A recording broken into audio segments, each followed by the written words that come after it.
কথায় আছে না, কপালের টোকা কেউ নিতে পারে না। সত্যিই তাই, জানো তো। কপালে যদি খারাপ কিছু লেখা থাকে, সত্যি কেউ নিতে পারে না। চলো, এই কথাটা কেন বললাম সেটাই তোমাদের আজ বলি।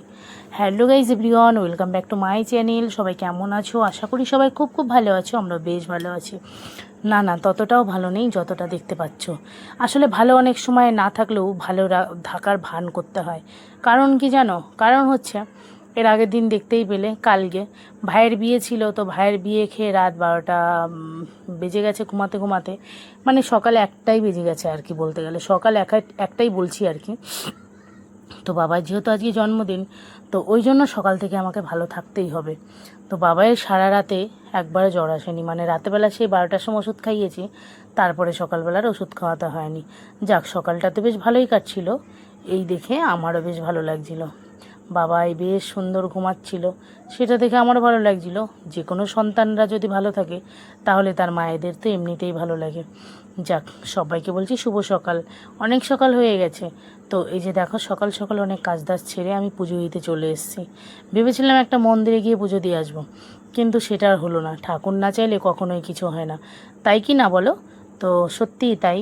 তাই জন্য ভাবলাম, ঘরে আমার ভোলে বাবা আছে, তো ঘরে আমি আমার ভোলে বাবাকে একটু পুজো দিয়ে দিই। তো এই যে সকাল সকালে কাজ দাজ কমপ্লিট করে আমি স্নান করে পুজো সেরে নিচ্ছি। কারণ আজকে হচ্ছে বাবাইয়ের জন্মদিন, তোমাদের তো বলাই হয়নি। বাবাইয়ের এই বছর 4 বছর কমপ্লিট হলো, জানো তো। আর সত্যি কথা বলতে, বাবাইয়ের জন্মদিন আসলে আমি এতটা ইমোশনাল হয়ে পড়ি, তোমাদের আর কি বলবো। আর আনন্দে আমি আত্মহারা হয়ে যাই। এই যে আমার বাবা চলে এসেছে এখন। এই যে বাবা, এই যে দাদু কি এনেছে দেখ, দেখ কত কিছু নিয়ে এসছে। এই যে জামা নিয়ে এসছে, ওরে বাবা, আবার মিষ্টি নিয়ে এসছে। এটা হচ্ছে নকল আইসক্রিম মনে হয়।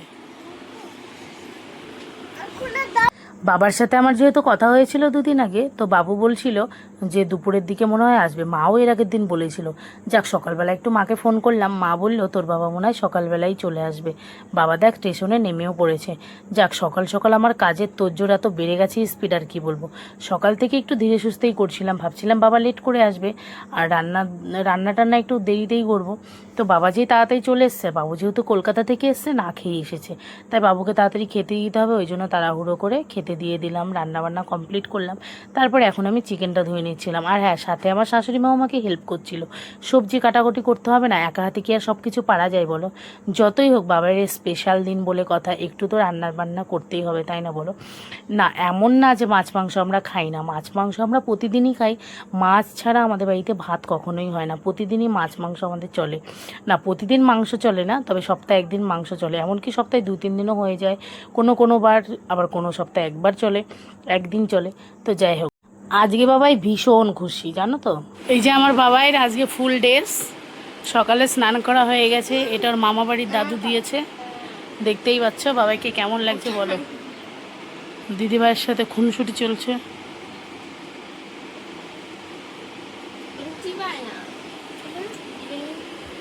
বাচ্চা সারাদিন দুষ্টুমি করলে তখন খুব খারাপ লাগে, আর যখন ঘুমিয়ে পড়ে তখন মুখটার দিকে তাকালে নিজেরই কান্না পেয়ে যায়, জানো তো। তাই বাবাইয়ের আজকে 2 দিন ধরে ভীষণ শরীর খারাপ, জ্বর এসেছে।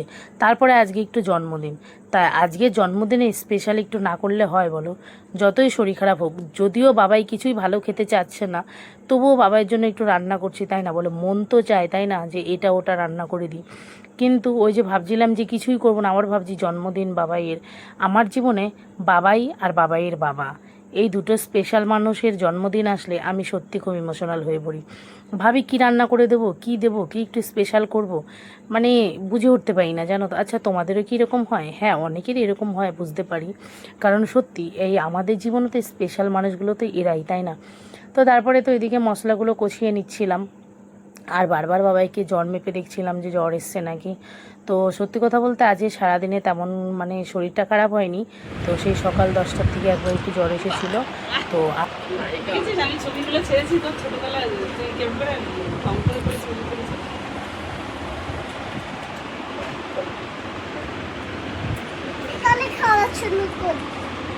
নাও শুরু করো খাওয়া। নাও ভাত, নাও চিকেন নাও, নাও তোমার চিকেন নাও, তোমার জন্য আজকে ফেভারিট চিকেন দিয়েছে। সব মা বাবারই ইচ্ছা করে তার সন্তানকে প্রিয় কিছু একটু রান্নাবান্না করে দিতে, মানে বাচ্চাদের যেটা পছন্দের সেটা সবসময় দেওয়ার, কিন্তু যেটা শরীরের পক্ষে খারাপ সেটা আমরা একদমই দিতে চাই না। তবুও আজকে জন্মদিন, বাবাই যেগুলো খেতে পছন্দ করে ওর পাপা সব কিছু নিয়ে এসছে। তার মধ্যে এখানে কিছু কুরকুরে, চিড়ে ভাজা, এগুলো আমার বাবা নিয়ে এসছে।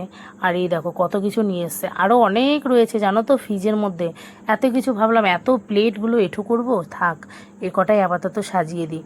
তারপরে বাবাইকে পছন্দের মতো ক্যাডবেরি, ফ্রুটি, ড্রিঙ্ক, মানে যা যা লাগে। তারপরে এখানে একটু মাছ করেছিলাম, মাছের মাথা দিয়ে ডাল করেছিলাম, আর একটু চিকেন করেছিলাম। তো আর বাবাইয়ের জন্য আজকে ওর বাবা অনেক বড় একটা লেগ পিস নিয়ে এসেছিলো। তো তারপরে এখানে আমরা সবাই খেতে বসে পড়েছি, বাবাইকে খেতে দিই। আর বাবাইয়ের থালাটা দেখতে পাচ্ছ, ও একটা কি দুটো মতো মনে হয় চিকেন একটুখানি খেয়েছে, আর কিচ্ছু খায়নি। তারপর ওর দাদা, ওর দিদি এদেরকে দিয়ে দিয়েছে। আমি জানি ও কিছু খাবে না, আমি তবুও বেশি করে দিয়েছি, যে আমি জানি ও খাবে না, ও সবাইকে দিয়ে দেবে। তো ওর জন্যই আমি আরও বেশি করে দিয়েছি, যাতে সবাইকে দিয়ে দেয়। তো তারপরে তো ওদিকে দেখতেই পেলে আমার মা চলে এসেছে, আর মা আসার পরে মাকেও খেতে দিয়ে দিয়েছি, মায়ের বাবুর খাওয়া হয়ে গেছে।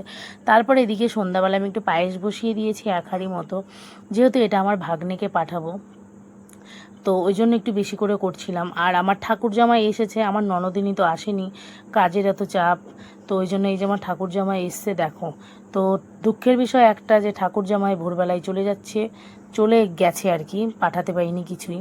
তো তারপরে এদিকে আমার দেখো কত কিছু নিয়ে এসছে, দেখো আমার ননদের বর মিষ্টি নিয়ে এসছে, মানে এটা দই মিষ্টি যাই হোক আর কি, রসমালাই নিয়ে এসছে নবদ্বীপ থেকে। আবার ওই দেখো একটা ফ্রুটি নিয়ে এসছে, তো এরকম নিয়ে এসছে। আর এই দেখো এদিকে আমি চা বসিয়ে দিয়েছি, আমার ঠাকুর জামাই আবার দুধ চা খান না, র চা খান, তাই র চা করে দিয়েছি। এদিকে মেয়ে আর মেয়ের দিদিভাই ফোন দেখছে, আর এদিকে ওর পাপা সব ডেকোরেশনগুলো করছিল। যতই হোক একটা মাত্র মেয়ে, তাকে একটু রানীর মতো করে রাখবো না, সেটা কি হতে পারে বলো? সব মা বাবারাই তার সন্তানকে রানীর মতো করে রাখতে চায়, তাই না বলো? তো এই যে দেখো বাবাইকে এখন একটু আশীর্বাদ করছিলাম। আসলে বাবাইয়ের জন্মদিন আসলে আমি সত্যি এতটা ইমোশনাল হয়ে পড়ি, তোমাদের আর কি বলবো।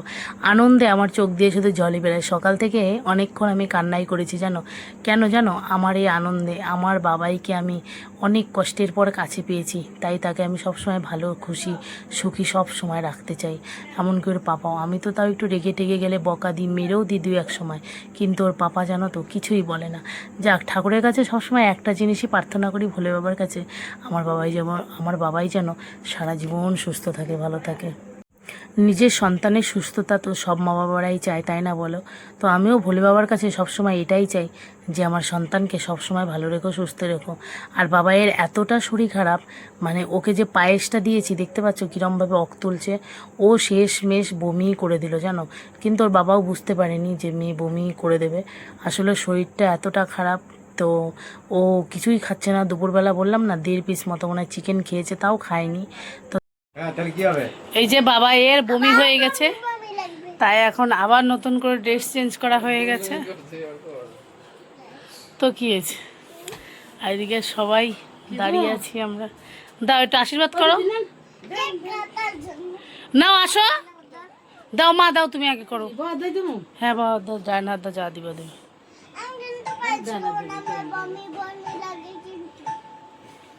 তোমরাও একটু আমার বাবাইকে আশীর্বাদ করে দিও, যাতে আমার বাবাই মানুষের মতো মানুষ হতে পারে, সারা জীবন সুস্থ থাকে, ভালো থাকে, এটাই চাই, আর কিচ্ছু চাই না। সব সময় সে যেন ভালো থাকে, সব মা বাবারাই সেটাই চায় জানো তো। তো বাবাইয়ের আজকে জন্মদিন, বাবাই দেখতে দেখতে 4 বছর হয়ে গেল বাবাইয়ের।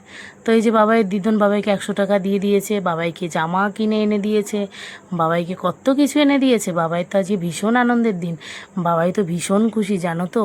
বলছে আমাকে শুধু সবাই টাকাই দিচ্ছে, আমি টাকা দিয়ে আইসক্রিম খাবো, ললিপপ খাবো, মানে বলেই যাচ্ছে। আবার বাবাইয়ের দাদু 50 টাকা দিয়েছে, দাদু তো শুধু দিয়েই যাচ্ছে, দাদু শুধু দিতেই থাকে। তো আর কি বলবো, তো বাবাই তো ভীষণ আনন্দ পাচ্ছিল। জন্মদিন আসলে এমনিতেও ভীষণ আনন্দ পায়, কারণ সবাই শুধু ওকে গিফটই দিয়ে যায়। তো বাচ্চারা জানো তো, ছোট্ট একটা কিছু যদি গিফট দাও তাহলেও না ভীষণ আনন্দ পায়।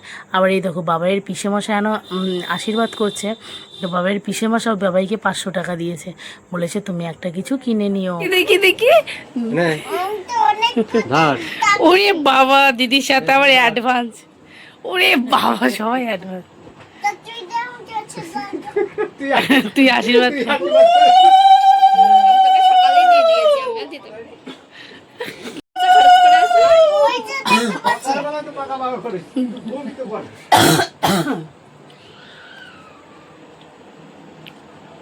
যতগুলো টাকা পেলি সব টাকা দিয়ে আমাদের বিরিয়ানি খাওয়া। বল বলা দেখি টাকা ওই টাকা চালাবো না, আমি সব টাকা দিয়ে নতুন জামা, কেক, অনেক বড় কেক ওই ঘরে কিনবো। আর নতুন জামা। বাবাইয়ের জন্মদিন আসলে আমার সেই দিনটার কথা মনে পড়ে। আজ থেকে 4 বছর আগে আমি যেদিন নার্সিংহোমে ভর্তি হয়েছিলাম, সকালবেলা রান্না বান্না করে তারপরে নিজের মতো আলু দিয়ে ডিম দিয়ে ভেজে ঝাল ঝাল করে খেয়ে তারপরে নার্সিংহোমে 5টার সময় গেলাম। আর 5:30 গেছি, না 5:25 না 5:05 গেছি, আর 5:25 আমার বাবাই হয়েছে। সত্যি সেই দিনটা যে কতটা আনন্দের সেটা তোমাদের আর কি বলি।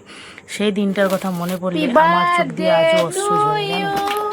Happy birthday to you, happy birthday সোনাই। তুমি একাই খেয়ে নাও বাবা, আগে খাও। তুমি খাও আগে তুমি। ঠিক আছে তুমি খাও। খাও, তুমি খাও। হ্যাঁ, এই তো গুড। ওকে বেশি খাওয়া যাবে না। হ্যাঁ, আসলে আজকের দিনটার কান্নাটা এটা কিন্তু কষ্টের না, এটা হচ্ছে আনন্দের কান্না জানো। চকলেট গেছে গা। ঠিক আছে,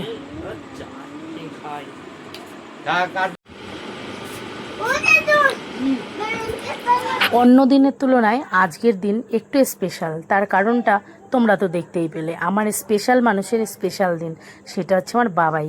আমার জীবনের বেস্ট উপহার, শ্রেষ্ঠ উপহার আমার বাবাই। তো আমার বাবাইয়ের জন্মদিন বলে কথা, আমার কাছে তো স্পেশাল হবেই, তাই না? এটা তোমাদের কাছে ছোট মনে হলেও আমার কাছে এটা অনেক বড় পাওয়া। আর তোমরা যারা আমার বাবাইকে উইশ করেছো তাদেরকে অনেক অনেক ধন্যবাদ, অনেক অনেক ভালোবাসা আমার বাবাইয়ের তরফ থেকে, এমন আমার পরিবারের সবার তরফ থেকে। আর তোমরা সবাই আমার বাবাইকে আশীর্বাদ করো, ও যেন মানুষের মতো মানুষ হতে পারে, অনেক ভালো মনের মানুষ হতে পারে, সুস্থ থাকে, ভালো থাকে।